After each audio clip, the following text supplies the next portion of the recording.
What's up, geometry? Thanks for tuning in for the episode of Math with Mullins. Today we're going to be looking at lesson 2.4, day 1, algebraic reasoning. And what we're basically looking for is what are all the different algebraic properties of equality and how to use the distributive property to justify steps in solving the equation. We really know how to solve equations already, but what we're doing is we're learning these new properties. So the first thing we're going to do is write in and fill those notes in of that first table that we have in our notes. So as we do that, we're looking for the following things. Let A, B, and C be real numbers. That just means positive and negative, whole numbers, fractions, decimals, you name it. Addition property of equality. If A is equal to B, then A plus C is equal to B plus C. So what we're going to do is we're going to write this in that table. The subtraction property of equality. If A equals B, then A minus C will also be equal to B minus C. The multiplication property of equality means if A can be equal to B, then A times C is equal to B times C as long as C is not 0. And then the same thing is true for the division property of equality. A can be equal to B if A divided by C is equal to B divided by C, or again, C cannot be 0.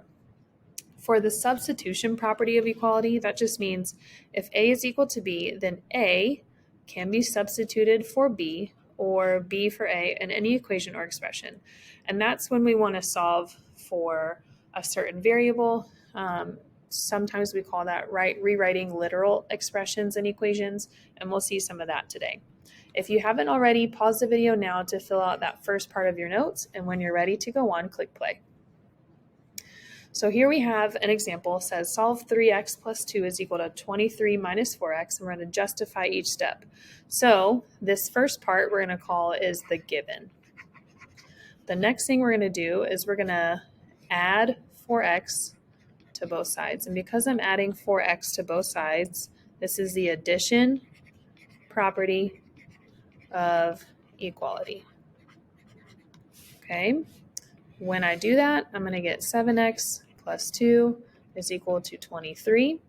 The next piece I'm going to do is subtract 2 from both sides. This is the subtraction property of equality. When I subtract 2 from both sides, I get 7x is equal to 21.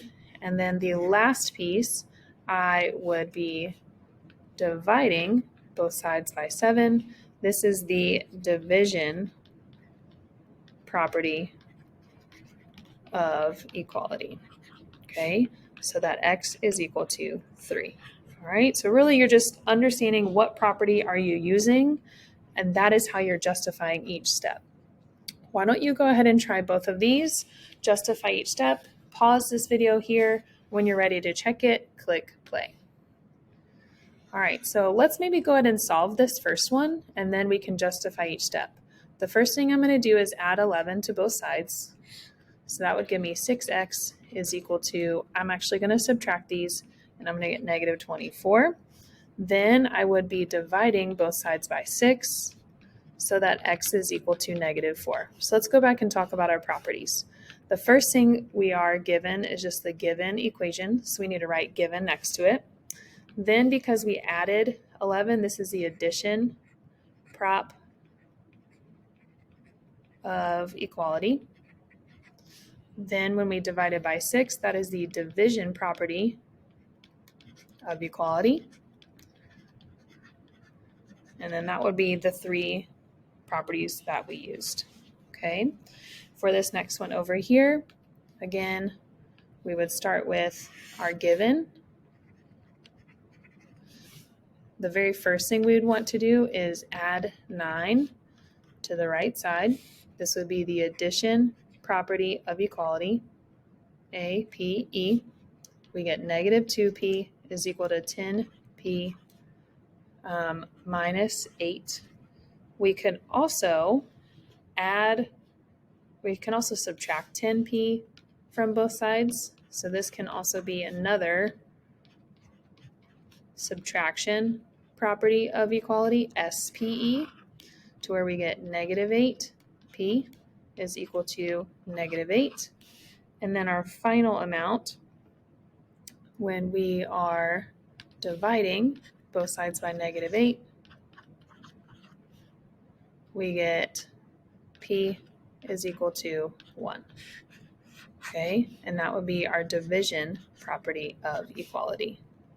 I just realized I made a huge mistake with 12, with this subtracting 10 from both sides. -2p minus 10p is not equal to 8, or -8 is actually equal to -12p. So -12p is equal to 8. Then when we divide both sides by -12, my fault guys, we get a positive 2/3, okay, or 0.6 repeating. Sorry about that. The next two, again, or this last one, solve the equation, justify each step. If you can go ahead and pause the video, try this on your own, and when you're ready to check it, click play. Right here we have our given.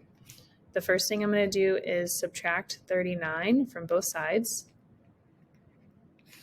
So this is the subtraction property of equality. And I'm left with -5z is equal to -40 plus 5z. Then I subtracted 5z from the right side and brought it to the left side. So I get -10z is equal to -40. Again, this is the subtraction property of equality. My final step would be to divide by -10 on both sides so that z is equal to +4. That is the division property of equality. Okay. Going on, we're going to talk about the distributive property, and you may have seen this before, or you should have seen this before. So this next section in our notes, we're going to write these three things. If we have a parentheses b plus c, that just means we're going to do a times b plus a times c, almost like you're distributing a to b and a to c. And if you have a difference one, you're just subtracting ab and ac. Pause the video now to fill in that portion about your notes for the distributive property, and when you are ready, go ahead and click play so we can go on.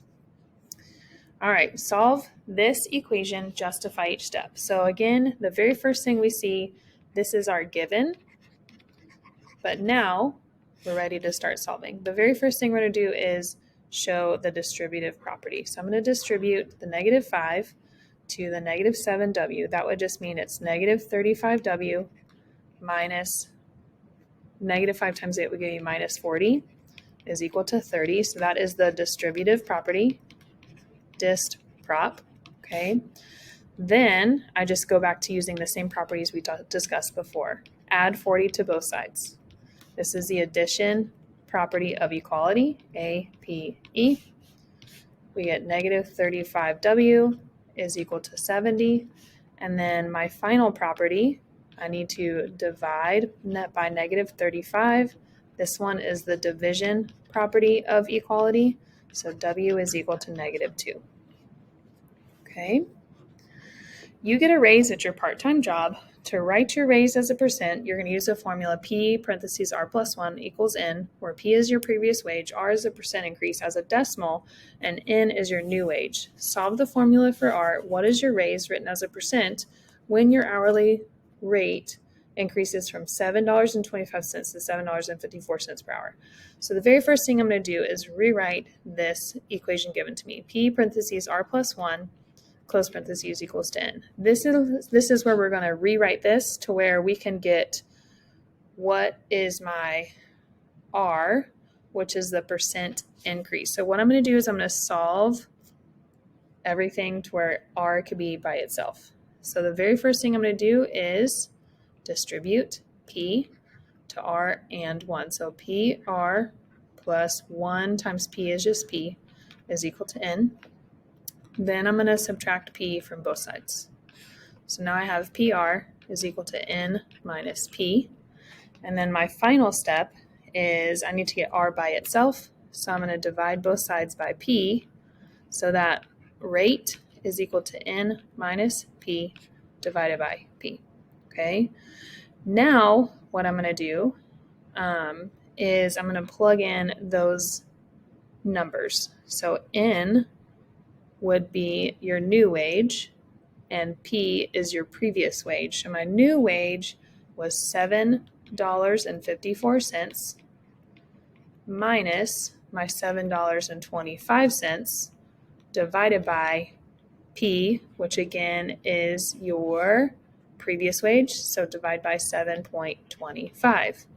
7.54 minus 7.25, we're going to type that in our calculator. 54 minus 7.25, that's 0.29, divided by 7.25, I get 0.04, which is 4%.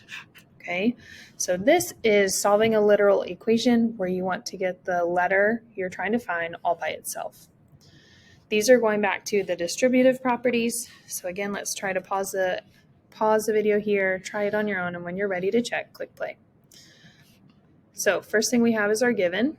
The next thing we're going to have is do the distributive property. So dist prop. 3 times 3x is 9x plus 14, that'd be 42, is equal to negative 3. I'm going to subtract 42 from both sides. This is the subtraction property of equality. So I get 9x is equal to negative 45. And then the last property I'm going to do is the division property of equality because I'm going to divide both sides by 9. So x is equal to negative 5. Over here, I'm going to, again, distribute. So before I do anything, I have my given. Then I'm ready to use my distributive property. So I get 4 is equal to negative 10b plus 12 minus 6b. I do see that I can combine like terms. So this is where I would simplify. Let me do this in a different color. Come on, color. There we go. Simplify, which means I'm doing my like terms of negative 10b and negative 6b, which would be negative 16b plus 12. Then I'm ready to use my subtraction property of equality, minusing 12 or subtracting 12 from both sides. I get negative 8 is equal to negative 16b. And my final property would be the division property of equality because I'm going to divide both sides by negative 16. So b is equal to positive 1/2. Okay. And I believe this is our last example. Solve the formula A is equal to 1/2 BH for B. Justify each step. So let's do that first. I have A is equal to 1/2 BH. This is just the area of a triangle, and I'm trying to solve for B. One of the very first things that I can do is try to get this 1/2 away from there. So I'm going to multiply both sides by 2. That means I will have 2A is equal to BH. Okay, so this first part, the green part was my given. And then what I just did here was the multiplication property of equality, MPE. Now I'm ready to divide both sides by H because I want to get B by itself. So I'll have 2A divided by H is equal to B, and I use my division property of equality. Now that I've solved for B, I'm going to use this. B is equal to 2A divided by H, where area is 952 and the height is 56. So what I'm going to do is 2 times 952. So that right there will give us 1,904. And then we're just going to divide that by 56 to get 34. So the base is equal to 34 feet. Okay, that is going to conclude our lesson on 2.4 day 1. Thanks so much for tuning in, and we'll catch you next time.